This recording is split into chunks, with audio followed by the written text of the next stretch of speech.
Good Monday, everyone, and welcome to this edition of Conversation Daily News. I'm your host, Cyrus Webb. Glad you all could join us once again. Well, it's a brand new day, it's a brand new week, and can you believe we're halfway through the month of August already? Of course, you have your news headlines coming up on this Monday. We have a message from my book, Words I Choose to Live By, and in today's Entertainment Spotlight, you'll be part of my conversation with Jim Sonnefeld of Hootie and the Blowfish, discussing his new book, Swimming with the Blowfish. Enjoy today's broadcast. For Conversation Daily News, I'm Cyrus Webb with your Monday headlines. In international news, more U.S. lawmakers visit Taiwan 12 days after Pelosi trip. A delegation of American lawmakers arrived in Taiwan on Sunday, just 12 days after a visit by U.S. House Speaker Nancy Pelosi that prompted China to launch days of threatening military drills around the self-governing island that Beijing says must come under its control.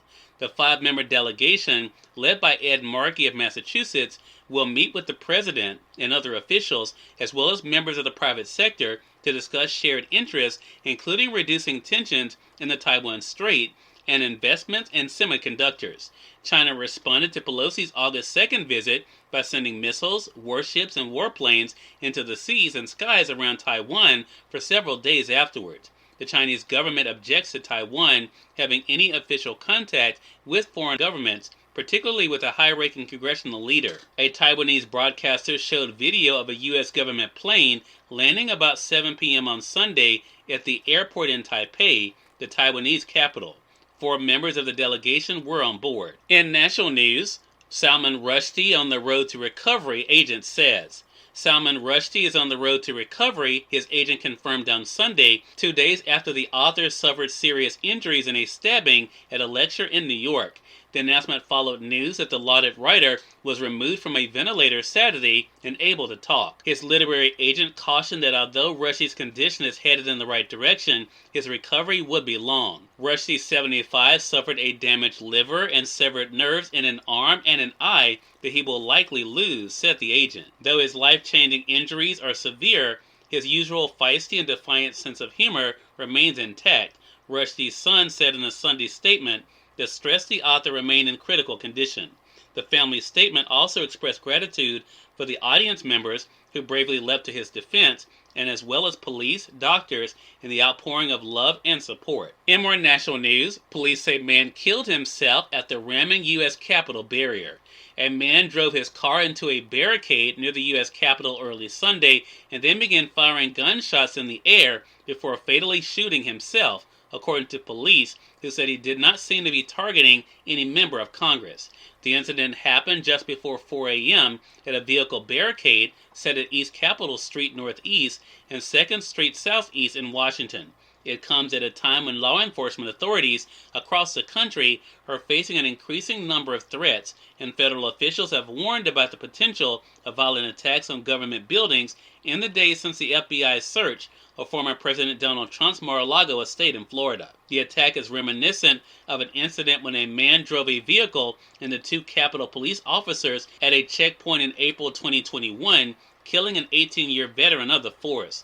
And many on Capitol Hill remain on edge after supporters of the then president stormed the Capitol on January 6, 2021. Authorities said the man, 29 years old of Delaware, crashed into the barricade, and that he was getting out of the car, the vehicle became engulfed in flames.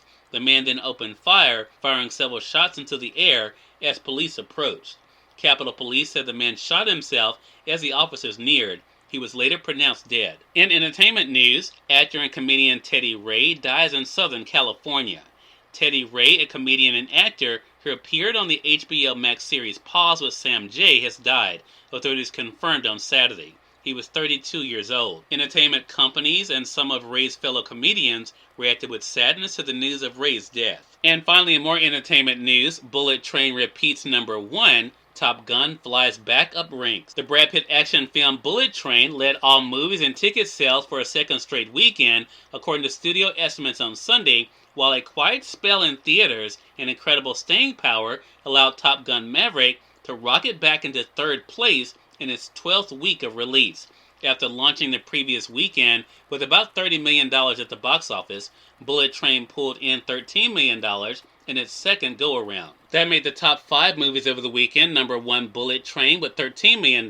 Number 2, DC League of Super Pets with $7 million.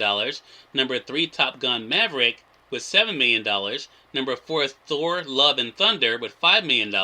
Number 5, Nope with $5 million.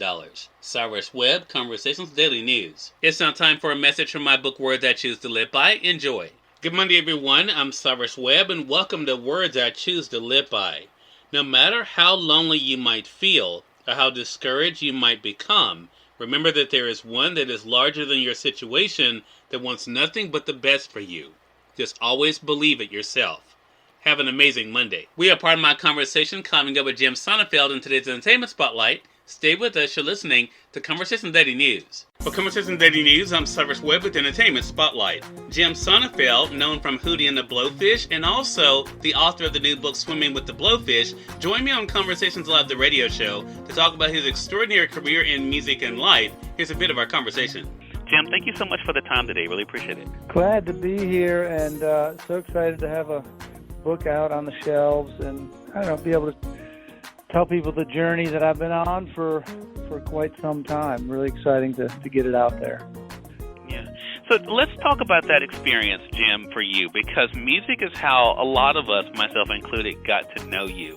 But what has it been like for you now through Swimming with the Blowfish to be able to tell us a story not only about your life before the music, but also what it's been like for you even through the music? Well, music has always been a journey for me anyway of connections, connectivity of feelings that you hear and what the music causes in your heart, and then becoming a performer. I was sort of born a drummer. At a young age, I was tippy-tapping through everything, and that was in me to begin with. But joining my first bands and then ending up with Hootie, it was all about connecting with an audience and with each other. The four of us were untrained songwriters, novice for the most part, but had a big desire to get out there. And it's continued just to be a story of how you interact, how you share stories, because we're nothing if not storytellers along the way, right? We pass it down from our families, and we pass it on to our kids or to others around us. So I've enjoyed that process of realizing I need to be connected and stay connected, and music is how I've always done it. Cyrus Webb, Conversations Daily News. We thank you all for tuning into this edition of Conversation Daily News. We'll have to get on tomorrow for more news, message from my book, Words I Choose to Live By, and of course your entertainment spotlight.